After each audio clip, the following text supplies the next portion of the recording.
Everyone, कैसे हो आप सब। आपका एक बार फिर से स्वागत है हमारे यूट्यूब चैनल फ्रीक्वेंसी ट्यूटोरियल पे। और मैं हूं आपकी बायोलॉजी टीचर डॉक्टर किरण वत्स। तो बच्चों, हमने एंडोप्लाज्मिक रेटिक्यूलम को स्टार्ट किया था और उसमें हमने रफ एंडोप्लाज्मिक रेटिक्यूलम तक कर लिया है। उसका एक और टाइप अभी बचा हुआ है जो है स्मूथ एंडोप्लाज्मिक रेटिक्यूलम। तो आज जो हमें डिस्कस करना है वो है SER। तो उसके प्रॉपर्टी क्या है, किस तरह से काम करता है, तो ये सब हमें उसमें देखना है। तो स्मूथ एंडोप्लाज्मिक रेटिक्यूलम के बारे में पढ़ रहे हैं बेटा। तो फर्स्ट क्या है, it is closer to plasma membrane. देखो, जब हमने पूरा एंडोप्लाज्मिक रेटिक्यूलम का डायग्राम बनाया था तो उसमें मैंने आपको दिखाया था कि भाई जो RAR है वो तो न्यूक्लियस की तरफ था और जो स्मूथ एंडोप्लाज्मिक जो ट्यूब्यूल्स वाला पार्ट था वो मेम्ब्रेन की साइड था, बाहर की तरफ, न्यूक्लियस से दूर था। ठीक है। सेकेंड पॉइंट इसमें क्या लिख सकते हैं कि इस पे राइबोसोम प्रेजेंट नहीं होते हैं, तो राइबोसोम्स एब्सेंट होते हैं इनमें। ठीक है। एक थर्ड पॉइंट और हम इसमें क्या लिख सकते हैं, और ये काफ़ी इंपॉर्टेंट पॉइंट भी है हमारा, स्टार लगा दिया बच्चों, इसका मतलब ये काफ़ी इंपॉर्टेंट पॉइंट है। तो क्या है ये, myeloid body mass of cell. ठीक है। माइलॉइड बॉडी क्या है, एक सेल्यूलर मास है present in the retinal cell and help in photo reception। तो मतलब क्या है बेटा इसका, कि जो माइलॉइड बॉडी जो होती है मतलब एक सेलुलर मास है जो हमारी रेटिना की सेल में पाया जाता है। तो जो ये माइलॉइड बॉडी जो है ये किससे मिलकर बनी होती है, ये किससे मिलकर बनी होती हैं, स्मूथ एंडोप्लाज्मिक रेटिक्यूलम से मिलकर बनी होती हैं। और काम क्या करती हैं ये फोटो रिसेप्शन में हेल्प करती हैं। मतलब क्या है कि रेटिना पर इमेज बनती है, पता है सबको, रेटिना पे इमेज बनती है। तो जो सेल वहाँ पर होती हैं हमारी, वो सेल क्या है, उनके रिसेप्शन में हेल्प करती हैं। नेक्स्ट पॉइंट एक और है इसके अंदर, ये भी काफ़ी इंपॉर्टेंट पॉइंट है, सार्कोप्लाज्मिक रेटिक्यूलम। सार्कोप्लाज्मिक रेटिक्यूलम जो है वो क्या है, एक मॉडिफाइड फॉर्म है, modified form of ER। Endoplasmic reticulum जो है उसी की एक मॉडिफाइड फॉर्म है sarcoplasmic reticulum. Sarco word muscles के लिए आता है, तो मसल्स की जो सेल होती हैं, मायोसाइट्स जो होती हैं, उनके अंदर जो एंडोप्लाज्मिक रेटिक्यूलम होता है उनको हम सार्कोप्लाज्मिक रेटिक्यूलम बोलते हैं। तो जो सार्कोप्लाज्मिक रेटिक्यूलम है वो एक मॉडिफाइड फॉर्म होती है एंडोप्लाज्मिक रेटिक्यूलम की। ठीक है। मतलब कि जो एंडोप्लाज्मिक रेटिक्यूलम है अगर वो मसल्स की सेल में है तो वहाँ पे हम उसको सार्कोप्लाज्मिक रेटिक्यूलम बोलेंगे। तो वहाँ पर इसका काम क्या होता है, conduction of motor nerve and remove lactic acid. तो क्या है बेटा कि जो सार्कोप्लाज्मिक रेटिक्यूलम है मसल्स की सेल के अंदर, वो क्या करता है, वो मसल्स का जो कंडक्शन, मतलब जिस टाइम पर क्या होता है मसल्स के अंदर कॉन्ट्रैक्शन और रिलैक्सेशन होता है, उस टाइम पर क्या है जो मोटर नर्व्स जो ब्रेन से लेकर के और किसी पार्ट तक जो मैसेज को ट्रांसफ़र करती हैं, इम्पल्स को ट्रांसफ़र जो करवाती हैं, तो उसमें ये हेल्प करता है। और साथ साथ में जब लैक्टिक एसिड एक्यूमुलेट हो जाता है मसल्स के अंदर, जिससे क्या है मसल्स फैटिक भी होता है, तो लैक्टिक एसिड जो है जब इसका एक्यूमुलेशन हो जाता है तो उसके रिमूवल में भी ये हेल्प करता है।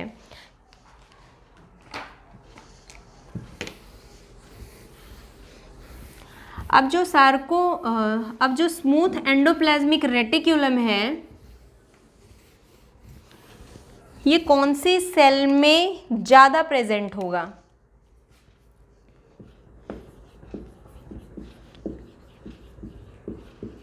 in लिपिड फॉर्मिंग सेल, ये लिपिड फॉर्मिंग सेल के अंदर इनका नंबर ज़्यादा होता है। तो किसी लिपिड फॉर्मिंग सेल का एग्जाम्पल यहाँ पे ले लेते हैं, एडिपोसाइट। एडिपोसाइट, ठीक है, ये क्या है, फैट फॉर्मिंग सेल है, एडिपोसाइट जो होती हैं। और एडर्नल कॉर्टेक्स में सेल प्रेजेंट होती हैं और थायराइड ग्लैंड में भी सेल प्रेजेंट होती हैं, जो क्या करती हैं, लिपिड्स फॉर्मेशन में हेल्प करती हैं। तो वहाँ पर जो स्मूथ एंडोप्लाज्मिक रेटिक्यूलम है इसका नंबर भी ज़्यादा होगा।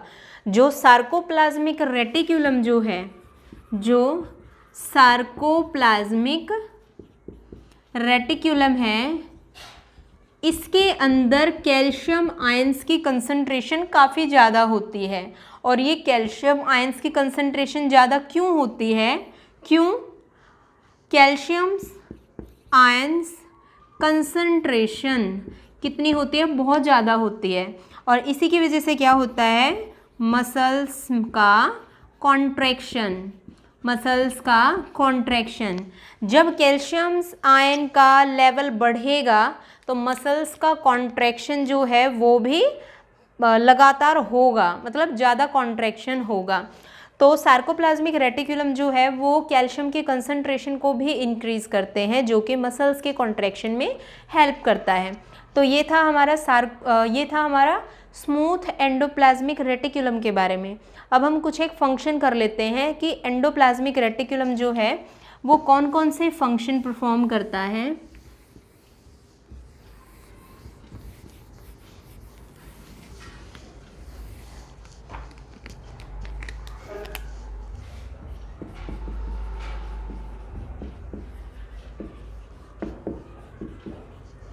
एंडोप्लाज्मिक रेटिक्यूलम के फंक्शन क्या क्या होते हैं।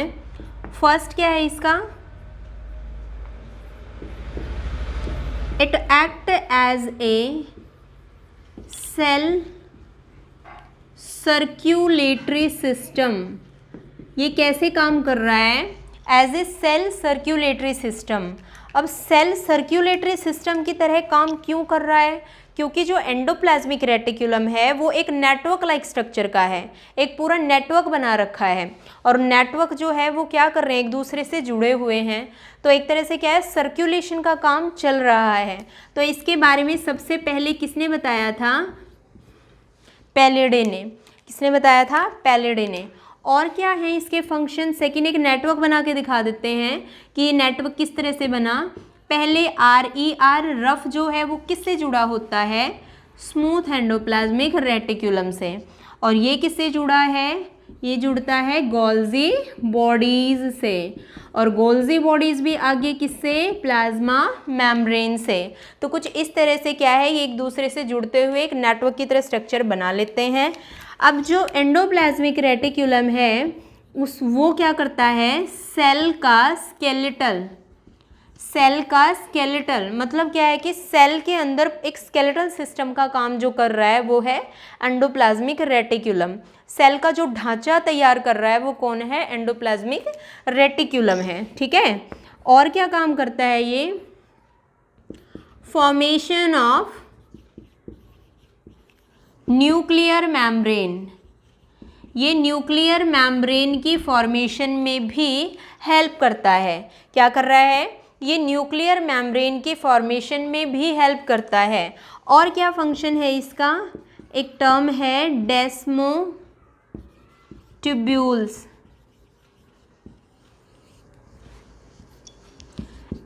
Desmotubules is the extension of endoplasmic reticulum through the plasmodesmata. क्या है बेटा इसका मतलब कि जो डेस्मोट्यूब्यूल्स जो होते हैं, डेस्मोट्यूब्यूल्स जो हैं वो एक तरह का एक्सटेंशन होता है एंडोप्लाज्मिक रेटिक्यूलम का, जो प्लांट सेल के अंदर, प्लांट सेल का जब स्ट्रक्चर हमने पढ़ा था तो कॉर्नर पे क्या है, प्लाज्मोडेस्माटा प्रेजेंट थे। प्लाज्मोडेस्माटा क्या है, एक तरह का कनेक्शन होता है जो किसी साइड वाले एडजेसेंट सेल के साथ दोनों सेल को आपस में जोड़ता है। तो यहाँ पे क्या है, जो डेस्मोट्यूब्यूल्स है ये एंडोप्लाज्मिक रेटिकुलम की हेल्प से एक्सटेंड हुए और वहाँ से एक्सटेंड होकर के जो प्लाज्मोडेस्माटा है उसके थ्रू किसी दूसरी सेल के साथ जाकर के ज्वाइनिंग करते हैं। तो ये हो गया डेस्मोट्यूब्यूल्स। और क्या फंक्शन होता है इसका, ये प्रोडक्शन करता है, प्रोडक्शन ऑफ ग्लाइकोजन, ठीक है, ग्लाइकोजन का प्रोडक्शन करता है। इसका मतलब ये भी एनर्जी फॉर्मेशन में हेल्प कर रहा है। और क्या फंक्शन है इसके,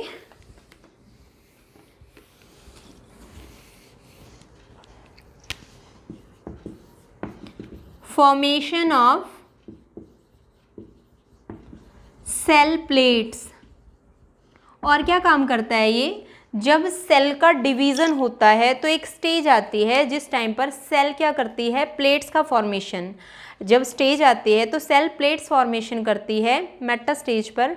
तो ये सेल डिवीज़न के टाइम पे होता है। तो उस टाइम पर जब डिवीज़न हो रहा है तो सेल प्लेट का फॉर्मेशन एंडोप्लाज्मिक रेटिक्यूलम करवा रहा है। अब क्या है कि इसके अंदर एक एंजाइम बहुत ज़्यादा प्रेजेंट होता है, कौन सा, एटीपीएज।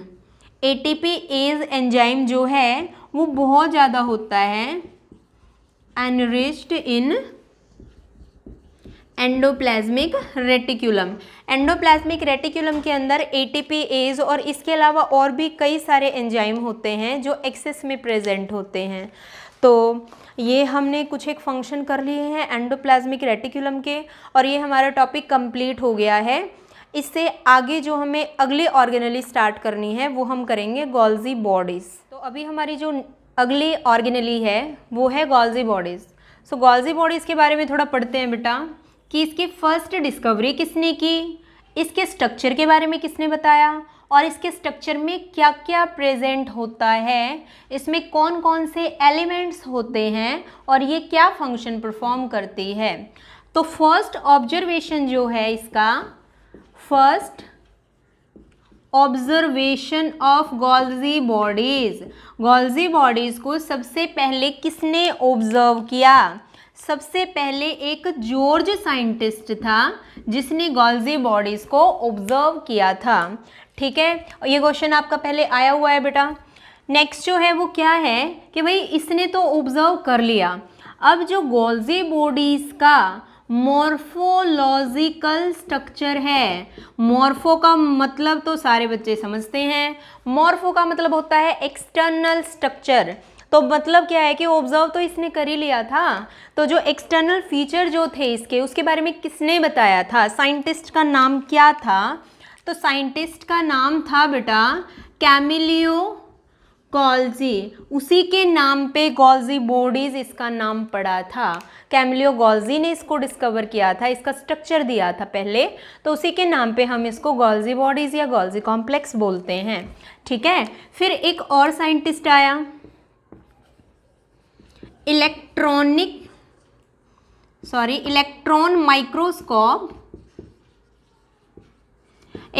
माइक्रोस्कोप की हेल्प से फर्स्ट इलेक्ट्रोमाइक्रोस्कोपिक स्ट्रक्चर जो दिया वो किस साइंटिस्ट ने दिया था, तो वो दिया था बेटा सर डाल्टन ने। किसने दिया था, सर डाल्टन ने, और उनके साथ एक और साइंटिस्ट था, नाम था फेलिक्स। ठीक है, सर डाल्टन ने फर्स्ट इलेक्ट्रोमाइक्रोस्कोपिक स्ट्रक्चर दिया था, इलेक्ट्रॉन माइक्रोस्कोप से सबसे पहले ऑब्जर्व करके दिखाया, और फेलिक्स उनके साथ थे। ये तो हो गया कि कुछ एक साइंटिस्ट के बारे में, फर्स्ट ऑब्जर्वेशन किसने की, मॉर्फोलॉजिकल स्ट्रक्चर किसने दिया, इलेक्ट्रॉन माइक्रोस्कोप से स्ट्रक्चर किसने सबसे पहले इसका देखा। ठीक है, उसके बाद है कि भाई जो गोल्जी बॉडीज होती हैं ये कौन सी सेल में प्रेजेंट होती हैं और कौन सी सेल में ये प्रेजेंट नहीं होती हैं।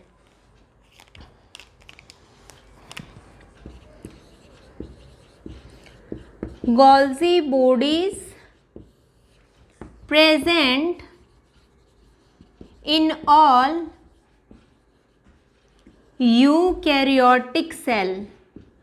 गोल्जी बॉडीज जो हैं वो सभी यूकैरियोटिक सेल में प्रेजेंट होती हैं, सिर्फ किसको छोड़ करके, except mature mammalian RBC.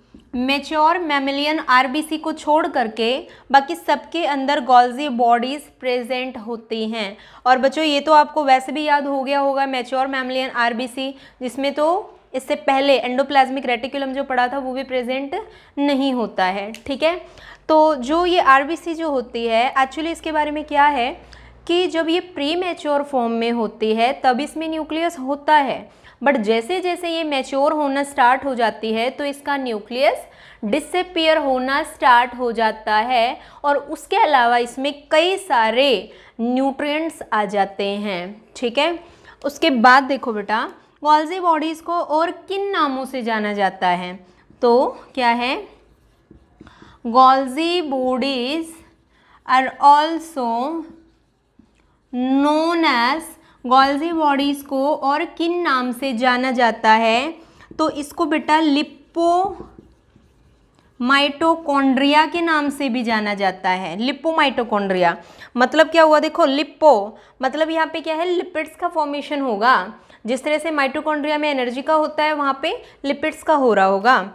Second क्या है, इसको आइडियोसोम्स भी कहा जाता है। ठीक है, और क्या है बेटा इसका नाम, इसको डाल्टन कॉम्प्लेक्स के नाम से भी जाना जाता है और इसको गोल्जी कॉम्प्लेक्स के नाम से भी जाना जाता है।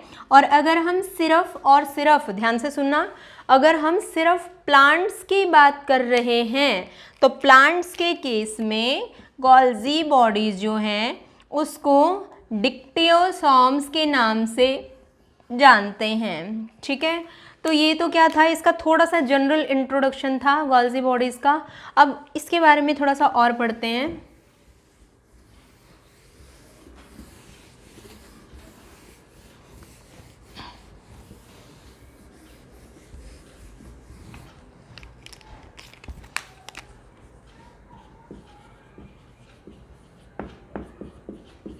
Golgi bodies not present in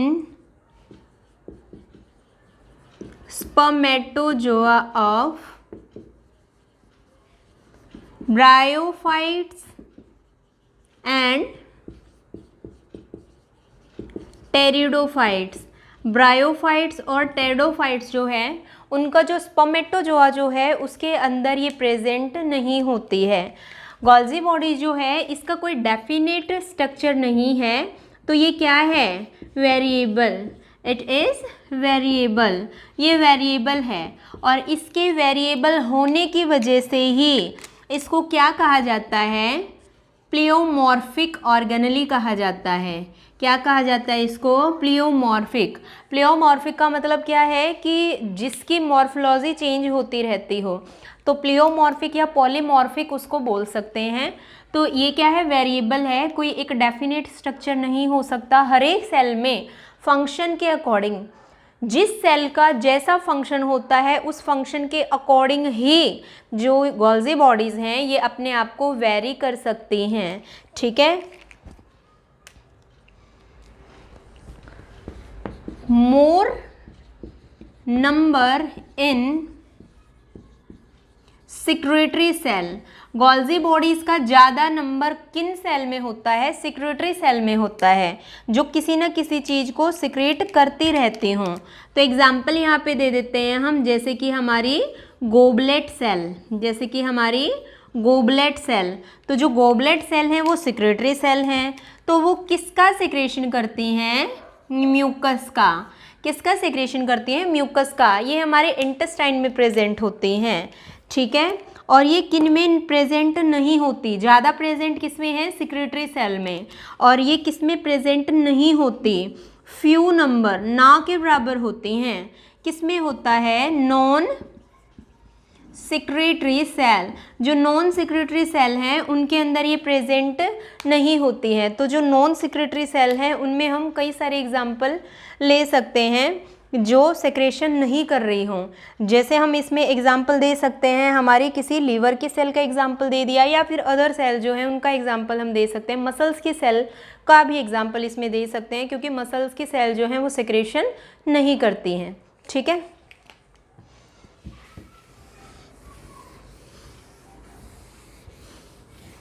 अब जो सेक्रेशन जो है वो भी दो तरह से होता है।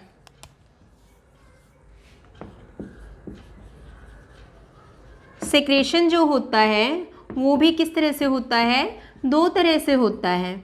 अब वो किस तरह से होता है? एक होता है कॉन्टिन्यूअस और दूसरा होता है डिसकॉन्टिन्यूअस। कॉन्टिन्यूअस का मतलब होता है लगातार। तो लगातार सेक्रेशन कौन करता है? जैसे कि हमारे एंटीबॉडीज़ जो होते हैं वो इस तरह से काम करते हैं। ठीक है, एंटीबॉडीज़ जो हैं, तो इसका मतलब उनके अंदर जो गोल्जी बॉडीज़ का नंबर है वो भी मैक्सिमम होता है।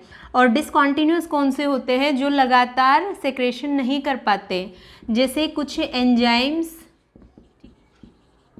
Digestive juice.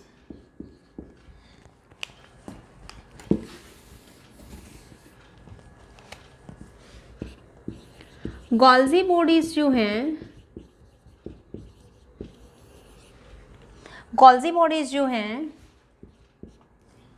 इनमें मेनली प्रोटीन और लिपिड, इन दोनों से मिलकर ये बनी होती हैं। प्रोटीन से और लिपिड से, दोनों से मिलकर ये बनी होती हैं। तो प्रोटीन और लिपिड किस रेशो में होता है? 3:2 में। प्रोटीन और लिपिड किस रेशो में होता है? 3:2 में होता है। ठीक है, उसके बाद अब क्या है? गोल्जी बॉडीज़ जो है इसको स्टेन किया जाता है। स्टेन बाय मतलब क्या है? केमिकल है। जब उस केमिकल को गोल्जी बॉडीज़ के ऊपर हम डालते हैं तो गोल्जी बॉडीज़ जो है वो क्या करती है? अपने कलर को चेंज कर लेती है। तो उस केमिकल का नाम क्या है? सूडान 3। नाम क्या है? Sudan 3।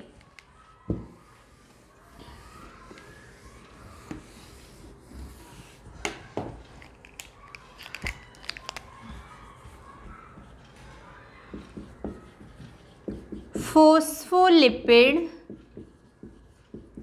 Present in Golgi bodies. अब गोल्जी बॉडीज़ जो हैं उसको बनाने के लिए 2 टाइप के फोस्फोलिपिड इन्वॉल्व होते हैं। तो वो कौन कौन से 2 टाइप के फोस्फोलिपिड होते हैं? एक होता है सिफेलिन और दूसरा जो है वो होता है लैक्टिथिन। सिफेलिन और लैक्टिथिन, ये क्या है? ये 2 टाइप के फोस्फोलिपिड हैं जो कि गोल्जी बॉडीज़ में इन्वॉल्व होते हैं, गोल्जी बॉडीज़ के फॉर्मेशन में इन्वॉल्व होते हैं। अब गोल्जी बॉडीज़ का जो स्ट्रक्चर है, एक सैक लाइक स्ट्रक्चर है इसका। तो इसका स्ट्रक्चर जो है उसमें एक फेस जो है वो तो मेम्ब्रेन की तरफ होता है और एक साइड जो है वो इसकी न्यूक्लियस की तरफ होती है। एक साइड जो है वो तो मेम्ब्रेन, प्लाज्मा मेम्ब्रेन की तरफ होती है और एक साइड जो है वो किसकी तरफ होती है? न्यूक्लियस की तरफ होती है। तो अभी डायग्राम मैं बनाऊंगी तो उससे पहले एक बार इनकी लिख लेते हैं कि जो 2 फेस हैं वो कौन कौन से होते हैं इसके। एक तो है कॉनकेव फेस,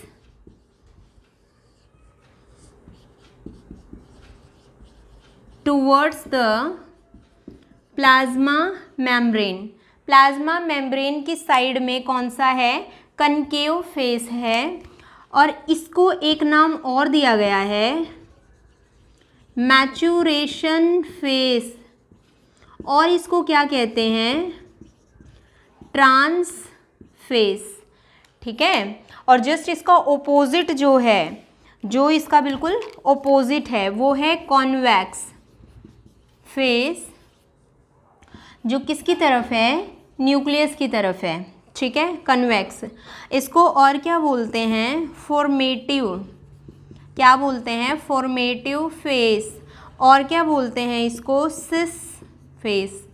ठीक है, तो इसका मतलब क्या है कि जो गोल्जी बॉडी है वो क्या शो कर रही है, गोल्जी बॉडीज पोलैरिटी शो करती हैं। गोल्जी बॉडीज़ क्या कर रही हैं, ये पोलैरिटी शो करती हैं। ठीक है, क्या करती हैं, ये पोलैरिटी शो करती हैं। अब गोल्जी बॉडीज़ जो हैं वो एंडोप्लाज्मिक रेटिक्यूलम के साथ भी जुड़ी हुई होती हैं और एंडोप्लाज्मिक रेटिक्यूलम के साथ साथ लाइसोसोम से भी जुड़ी होती हैं। तो क्या है, गोल्जी बॉडीज एंडोप्लाज्मिक रेटिक्यूलम और लाइसोसोम। ठीक है, GERL। तो GERL क्या है, एक तरह का एसोसिएशन होता है, किसका, गोल्जी बॉडीज का, एंडोप्लाज्मिक रेटिक्यूलम का और किसका, लाइसोसोम का। ठीक है, एक तरह का ये एसोसिएशन होता है, एक पूरा नेटवर्क बनता है। और GER क्या है, Golgi bodies with endoplasmic reticulum. ठीक है, तो ये हमने बेटा कुछ एक बेसिक चीज़ें पढ़ी हैं। अब हम आगे इसका डायग्राम बना रहे हैं। अभी हम गोल्जी बॉडीज़ का एक बार डायग्राम बना के देख लेते हैं कि उसके अंदर कौन कौन से एलिमेंट्स हैं। सो गोल्जी बॉडीज जो है उसका सैक लाइक स्ट्रक्चर होता है और जो एंड वाला पार्ट जो है उसका वो कैसा होता है, बिल्कुल स्वेलअप पार्ट होता है एंड वाला।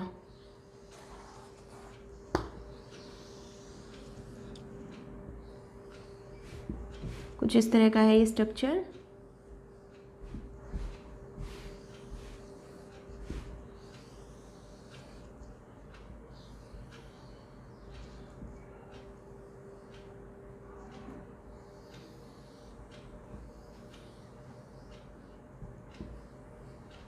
ठीक है,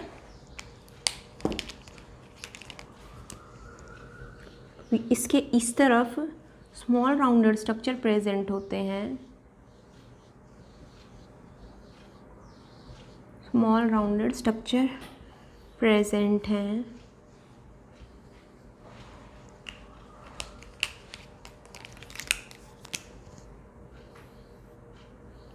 इस तरफ क्या है, कुछ एक लार्ज स्ट्रक्चर प्रेजेंट होते हैं। ठीक है, तो ये स्ट्रक्चर किसका बना दिया हमने, गोल्जी बॉडीज़ का। अभी बीच में से क्या है कि कहीं कहीं से इसको इंटरकनेक्ट करके भी दिखा सकते हैं हम, तो यहाँ से हमने इंटरकनेक्ट करके दिखा दिया है इसको। ठीक है, और कुछ इस तरह के स्मॉल स्ट्रक्चर को भी हम दिखा सकते हैं। तो ये बेटा हमने गोल्जी बॉडीज़ का डायग्राम बनाया है। अभी हम इसमें देखते हैं एलिमेंट्स ऑफ गोल्जी बॉडीज। अब गोल्जी बॉडीज जो है उसमें कौन कौन से एलिमेंट्स हैं, डायग्राम हमारे सामने बना हुआ है, तो एक बार इसमें से देख के हम बता देते हैं कि कौन कौन से हैं। ये देखो, एक तो ये लॉन्ग ट्यूब लाइक स्ट्रक्चर दिखाई दे रहा है। हमने एंडोप्लाज्मिक रेटिक्यूलम में भी ऐसा ही स्ट्रक्चर देखा था और उसका नाम वहाँ पे भी वही था, क्या, सिस्टर्ना। ठीक है, क्या था, सिस्टर्ना। और देखो ये सिस्टर्ना जो है, जैसे ये सिस्टर्ना, इनके बीच में कुछ स्पेस भी दिखाई दे रहा है ना हमें, बीच बीच में ये क्या है, स्पेस भी दिखाई दे रहा है। तो इसको बोल देते हैं हम स्पेस को इंटर सिस्टर्नल स्पेस। ठीक है, अब ये बाहर की तरफ जो स्मॉल राउंडेड स्ट्रक्चर हैं इसको हम क्या बोल देते हैं, वेसिकल। क्या बोल देते हैं, वेसिकल। और जो ये वाले स्ट्रक्चर हैं, ये देखो ये छोटे हैं और ये बड़े हैं, इसको बोल देते हैं हम वैक्यूल। ठीक है, और जो ये वाला पार्ट है, ये लास्ट में देखो, ये तो ट्यूब लाइक स्ट्रक्चर है और लास्ट में कैसा है, स्वेलअप हो गया है, इसको बोल देते हैं गोल्जियन वेसिकल। क्या बोलते हैं, गोल्जियन वेसिकल्स बोलते हैं। तो ये स्ट्रक्चर हो गया किसका बच्चों, ये हमने बना दिया गोल्जी बॉडीज का। एलिमेंट्स देख लो अब। एक तो ये ट्यूब लाइक स्ट्रक्चर है, एक एलिमेंट हो गया। दूसरा क्या है, ये स्मॉल राउंडेड दिखाई दे रहे हैं, सेकंड एलिमेंट हो गया। थर्ड क्या है, जो ब्लू से बनाए हुए हैं, जो राउंडेड ही हैं बट थोड़े से ज़्यादा साइज़ के हैं, वो हो गए तीसरे एलिमेंट। तो एक तो हो गया सिस्टर्ना, दूसरा हो गया वेसिकल और तीसरा हो गया वैक्यूल। ठीक है, एक तो हो गया बेटा सिस्टर्ना। सिस्टर्ना क्या है, ये लॉन्ग ट्यूब लाइक स्ट्रक्चर है। ठीक है, और क्या है इसमें वैक्यूल्स हैं जिनका साइज थोड़ा बड़ा है, और क्या है इसमें वेसिकल्स हैं जिनका साइज क्या है, मेनली छोटा है वैक्यूल्स के कंपैरिजन में। तो ये तीनों जो हमने लिखे हैं अभी एलिमेंट्स, इन तीनों के बारे में कुछ कुछ हम पढ़ते हैं कि भाई क्या काम करते हैं, कैसा क्या इनका स्ट्रक्चर होता है। तो तीनों एलिमेंट्स के बारे में एक बार पढ़ लेते हैं हम।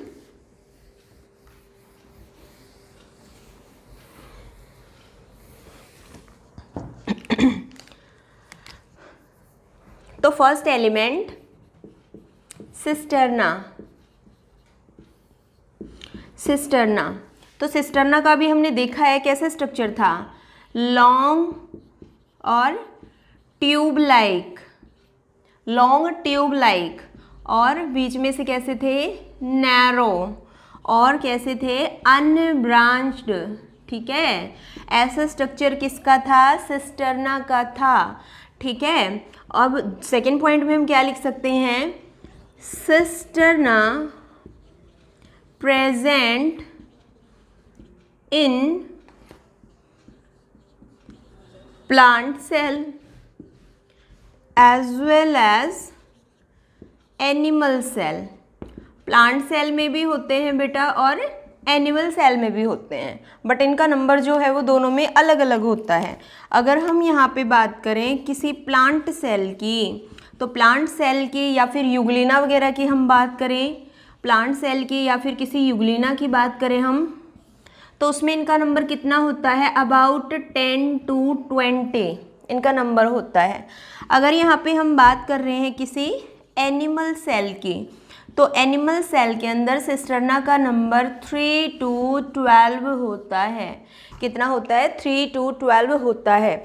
और एक और ख़ास चीज़ क्या है, आपसे कई बार पूछा हुआ है कि भाई ऐसे ऑर्गेनिज्म का नाम बताओ या फिर ऐसे किसी सेल का नाम बताओ जिसके अंदर सिस्टर्ना सिंगल प्रेजेंट होता है, जिसको हम बोलते हैं यूनिसिस्टर्नल। तो क्या पूछा जाता है आपसे, वन सिस्टर्ना, यानी कि सिंगल सिस्टर्ना किसमें प्रेजेंट होता है, तो सिंगल सिस्टर्ना जो है वो फंगल जो सेल होती है उसमें प्रेजेंट होता है, और उसी केस में हम उसको क्या बोल देते हैं, यूनिसिस्टर्नल। क्या बोल देते हैं, यूनिसिस्टर्नल। ठीक है, अभी देखो बेटा, अभी अभी हमने सिस्टर्ना का स्ट्रक्चर वहाँ पे देखा है। तो सिस्टर्ना का स्ट्रक्चर कुछ इस तरह से था ना, ये यहाँ से ऐसा, और बिल्कुल एंड में से कैसा हो गया, ये पार्ट स्वेलअप हो गया। तो क्या लिख सकते हैं, end of the cisterna, cisterna का जो एंड वाला पार्ट है, ये वाला end of the cisterna is swollen. कैसा हो गया बेटा, थोड़ा सा स्वेलअप हो गया है, और उसी स्वेलअप स्ट्रक्चर को हम क्या बोल देंगे, गोल्जियन वेसिकल। क्या बोल दिया है, गोल्जियन वेसिकल्स। ठीक है, तो ये थी कुछ एक सिस्टर्ना के बारे में कि भाई सिस्टर्ना लॉन्ग होता है, ट्यूब लाइक स्ट्रक्चर का होता है, नैरो होता है, अनब्रांच्ड भी होता है। सिस्टर्ना जो है ये प्लांट सेल में, एनिमल सेल के अंदर अलग अलग होता है, इसका नंबर वेरी करता है, प्लांट्स में ज़्यादा होता है, एनिमल सेल में थोड़ा सा कम होता है इसका नंबर। अब क्या है कि किसी ऐसे ऑर्गेनिज्म का नाम हमें बताना है जिसके अंदर एक ही सिस्टर्ना प्रेजेंट होता है, तो वो किसका नाम हो गया बेटा, फंगस का, फंगल सेल में होता है, इसीलिए हम उसको क्या बोलते हैं, यूनिसिस्टर्नल। सेकेंड एलिमेंट देखते हैं अब अपना,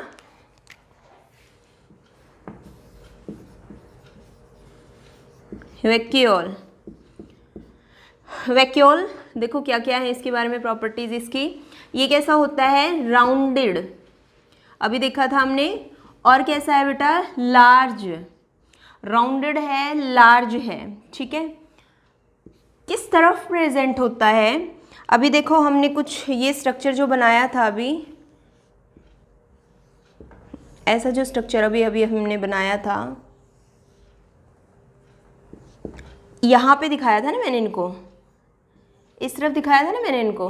तो जो ये वाली साइड जो होती है, जो प्लाज्मा मेम्ब्रेन की तरफ होती है, इसको बोलते थे हम मैचुरेशन साइट।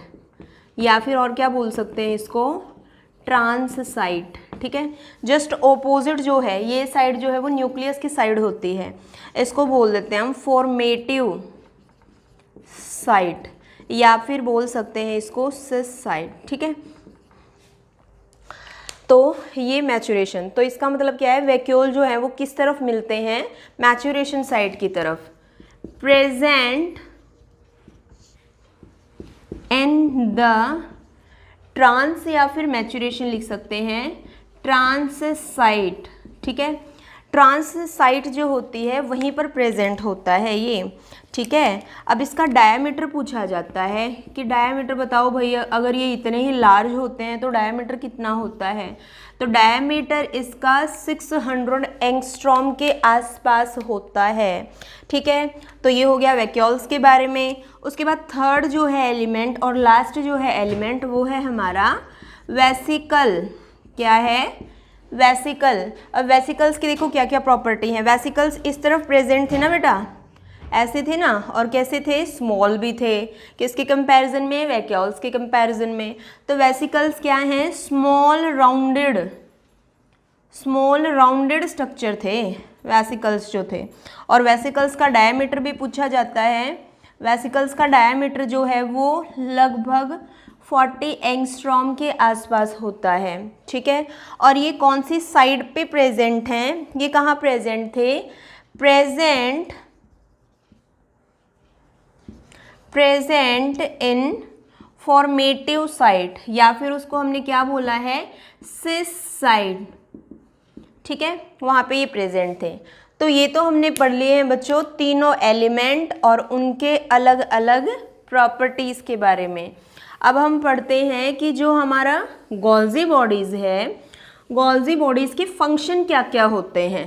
ठीक है, फंक्शन क्या होते हैं, गोल्जी बॉडीज़ जो है उसका इम्पोर्टेंट रोल क्या होता है, तो ये सारी चीज़ें पढ़नी है हमें। और ये हमारा इस ऑर्गेनेली का बिल्कुल लास्ट वाला हिस्सा है। ठीक है, तो देखो फंक्शन क्या क्या होते हैं। फर्स्ट क्या है, बिल्कुल ध्यान से समझना क्योंकि इन फंक्शन में से क्वेश्चन बनता है और आया भी हुआ है कई बार। फर्स्ट क्या है कि इसका फंक्शन क्या है, सेल सिक्रेशन का। क्या है, सेल सेक्रेशन का। सेल सेक्रेशन का मतलब ये हुआ कि ये सेल के अंदर कुछ ना कुछ रिलीज करवाती रहती हैं, ये सेल के अंदर कुछ ना कुछ रिलीज करवाती रहती हैं। तो ये किसका सेक्रेशन करवाती हैं भाई, ये कुछ एक हॉर्मोन्स का सेक्रेशन करवाती हैं, ये कुछ एक हॉर्मोन्स का सेक्रेशन करवाती हैं। तो हॉर्मोन्स में भी किसी का नाम बता देते हैं, थायरॉक्सिन। किसका, थायरॉक्सिन, थायराइड ग्लैंड से होता है ना। T3 T4 दो हार्मोन होते हैं। T4 जो है उसको हमने क्या बोल दिया था, थायरॉक्सिन हार्मोन बोल दिया था। ठीक है, और क्या काम करता है भाई Golgi bodies,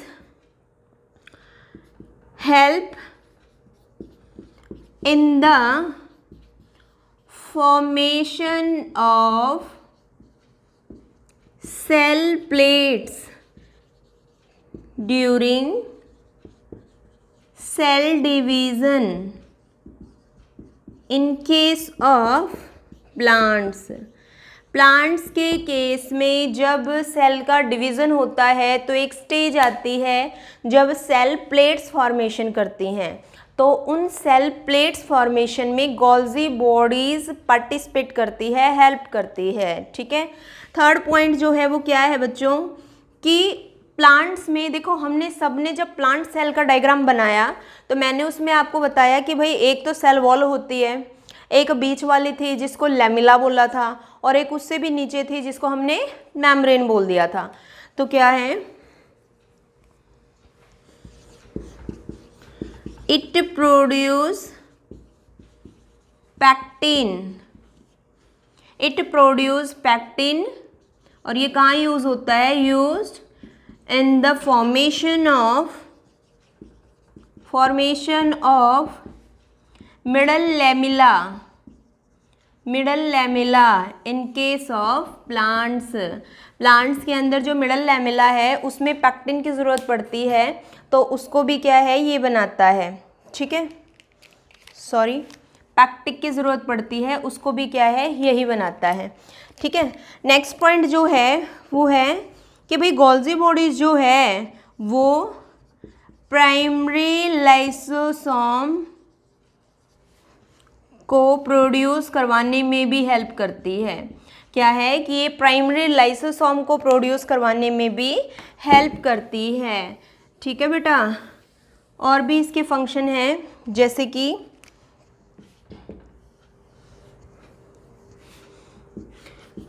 help in the formation of biomembrane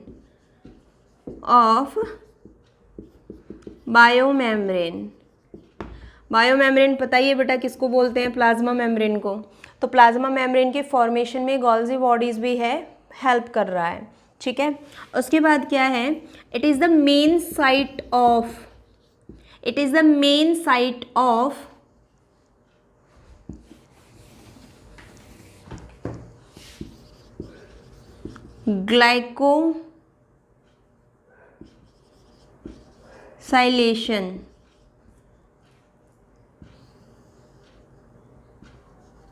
glycosylation.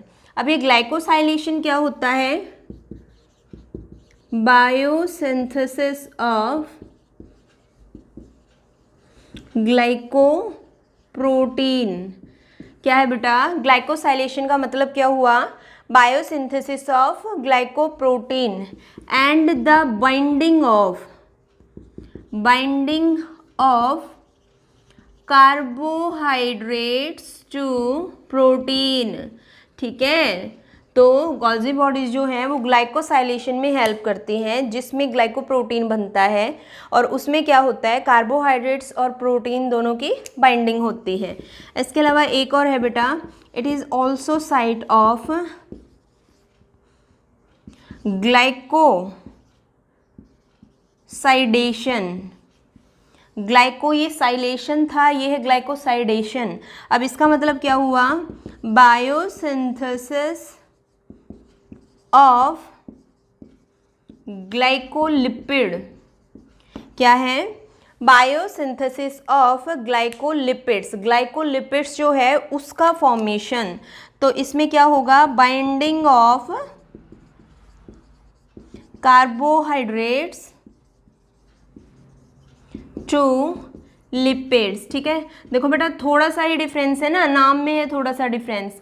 क्या है यहाँ पे? क्या है? ग्लाइकोसाइलेशन, सो ग्लाइकोप्रोटीन। बाइंडिंग किसकी होगी? कार्बोहाइड्रेट्स की, प्रोटीन की। उसके बाद है ग्लाइकोसाइडेशन, तो इसमें क्या है? ग्लाइकोलिपिड्स का बायोसिंथेसिस हो रहा है। बाइंडिंग किसकी हो रही है? कार्बोहाइड्रेट्स और लिपिड्स की। इसके अलावा भी फंक्शन है गोल्जी बॉडीज का, और वो क्या है? ये देखो,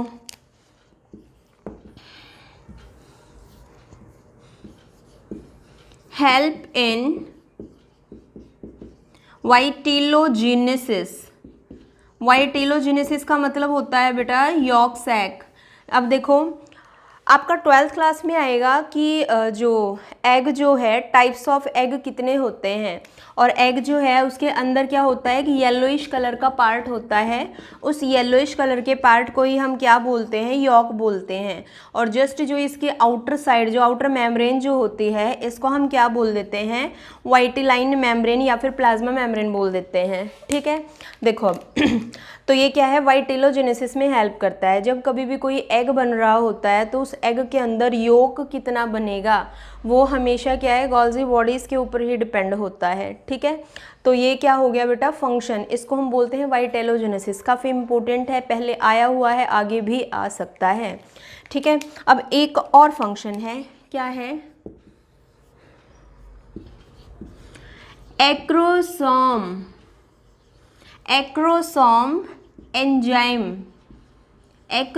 एंजाइम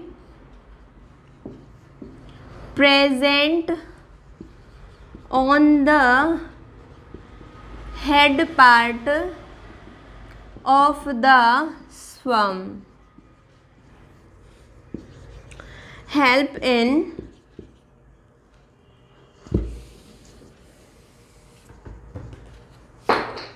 हेल्प किस में करता है? मेम्ब्रेन की लाइसिस में, मतलब मेम्ब्रेन को तोड़ने में हेल्प करता है। एक बार ध्यान से समझो, काफ़ी इंपॉर्टेंट पॉइंट है बेटा।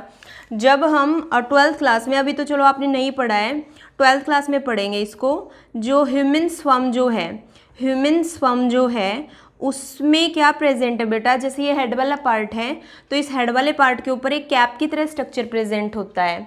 ध्यान से समझो, हेड वाले पार्ट के ऊपर कैप की तरह स्ट्रक्चर प्रेजेंट होता है। ये जो कैप वाला स्ट्रक्चर जो है ये एक तरह का क्या होता है, कॉम्प्लेक्स होता है, ग्रुप होता है किसका, एंजाइम्स का। कैसे एंजाइम्स का, इसमें सारे के सारे डाइजेस्टिव एंजाइम होते हैं जो कि मेम्ब्रेन को तोड़ने का काम करते हैं। तो इसको हमने बोल दिया था एक्रोसोम। और जो ये एक्रोसोम है ये भी किससे बना है, एक्रोसोम भी किससे बना है, एक्रोसोम जो है वो गोल्जी बॉडी से ही बना है।